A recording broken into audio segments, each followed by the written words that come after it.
It is Friday, which means it's Zer Day, which means I have been up for way too long. And Zer's over here in the bar in the tower.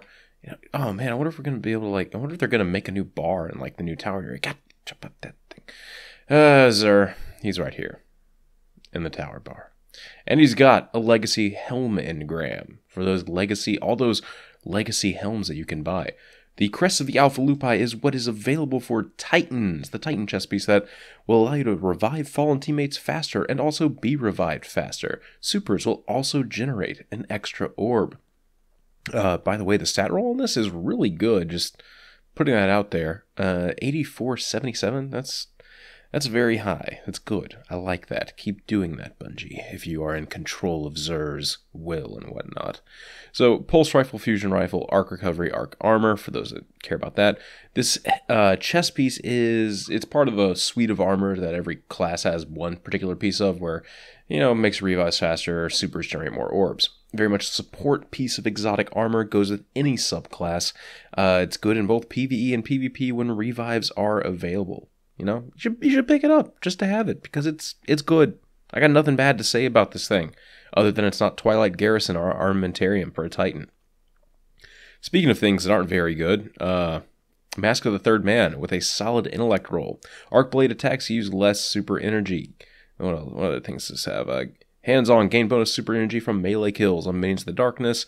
Gain bonus super energy from special weapon kills. Okay, bonus grenade energy on orb pickup.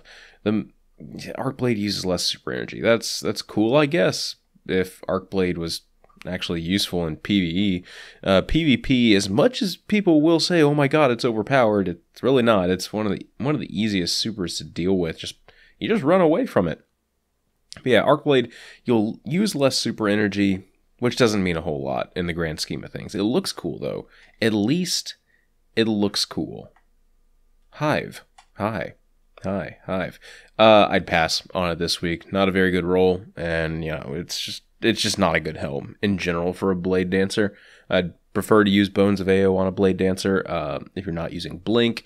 Honestly, the Hunter Alpha Lupi chest piece, the Shinobu's Vow, basically any of the other exotics that modify your abilities, they're going to be better than Mask of the Third Man. Skull of Dire Ahamkara with a solid intellect roll, so pass on that. This helm allows you to take reduced damage while using Nova Bomb, and you also get improved energy drain abilities. The second part there is really good. Ophidian aspects also have that, so personally you just use Ophidian aspects, because the whole take reduced damage while using Nova Bomb, that is such an unbelievably finitely used thing. That's so niche that it's not gonna you're not gonna see it get used. The one time that you die, the one or two times per month or something that you might die during your Nova Bomb, just not worth it to keep Skull of Dire Ahamkara on. It's just not a very good helm, especially since Ophidian aspects buff your neutral play, which you will use more than your super, and then it also gives you the hunger for free. This does have hands-on, gain bonus super energy from melee kills, and then gain bonus super energy from special weapon kills, and then gain bonus melee energy on orb pickups. It used to be a good helm, but there's just better stuff out there for that particular spec now. Hard Light, the auto rifle that has ricochet rounds, it's just really cool. Volatile Light, rounds fired from this weapon have no damage fall off, over-penetrate targets, and ricochet off hard surfaces. The whole, they do have damage fall off. It's just absurd how little damage fall off there is. If you're shooting across an entire patrol zone, it will do decreased damage if you actually land a hit. The over-penetrating targets and ricocheting off hard surfaces, that is the cool thing, though. That's the really cool thing. And I have gotten one or two kills with that, at really long distances, ricocheting it, which is always hilarious to see. It does have a very beautiful light show when you're actually shooting it.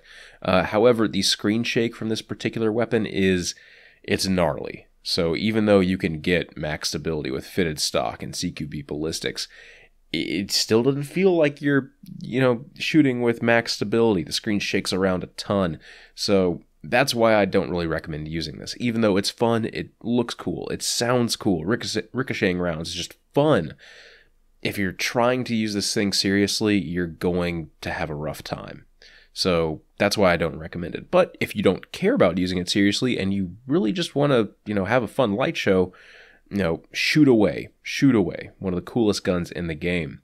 Speaking of other exotic auto rifles, Monte Carlo with the Super Spy ornament. Hasn't Monte Carlo been available like almost every other week? That's kind of crazy. Red Death with Steel Witch as well. Monte Carlo is probably the best. Well, used to be. It's one of the best exotic auto rifles. I like it because it actually makes you you can build a spec around using it, which is something a lot of exotics are lacking. Hope they take the design successes of Monte Carlo into Destiny 2. Red Death and Steel Witch, also available. Red Death is a sad form of its former self, so I know. Plasma Drive.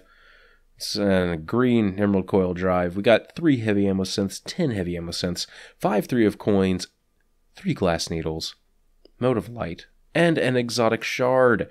Xur.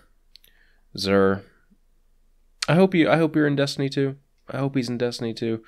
But I hope it has like more interesting stuff than just I'm selling some exotics, and about after a month or so into the game, you're probably not going to care too much about what he has to sell. Yeah, hope they mess around with him a little bit. Aside from that, guys, that's it. I'm going to go sleep and then wake up and play Trials in the morning. Later.